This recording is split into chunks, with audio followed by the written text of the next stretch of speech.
ना चिकन ना मटन, आज फक्त ताजी मासळी आणि घरचा घरगुती मसाला. या जेवायला मंडळी. तुम्ही काहीही म्हणा, पण माशाच्या जेवणाशिवाय रविवार अपूर्णच आहे. मस्त असा रविवार स्पेशल आज चकला मासा फ्राय करूया. बघा इथे मी चकला मासा स्वच्छ धुवून अगोदरच त्याला मीठ लावून ठेवलं होतं. मग घरगुती मसाले, हळद, आगरी मसाला, काश्मीरी लाल मिर्च पावडर, थोडासा लसूण मिरचीचा ठेचा आणि लिंबाचा रस लावून 15 मिनिटासाठी तरी हे मॅरिनेट होण्यासाठी ठेवलं.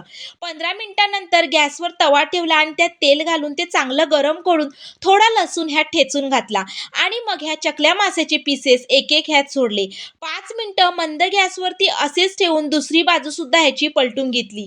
दुसरी बाजू सुद्धा व्यवस्थित गोल्डन ब्राऊन होईस्तोवरती छान अशी फ्राय करून घेतली. मग ती बाजूला सरकवून मासे हे घेतले आणि उरलेल्या चकल्या मासेचे पीसेस सुद्धा ह्यात सोडले. ते सुद्धा असेच खरपूस फ्राय करून घेतले. चवदार असा चकला मासा फ्राय करून रेडी आहे.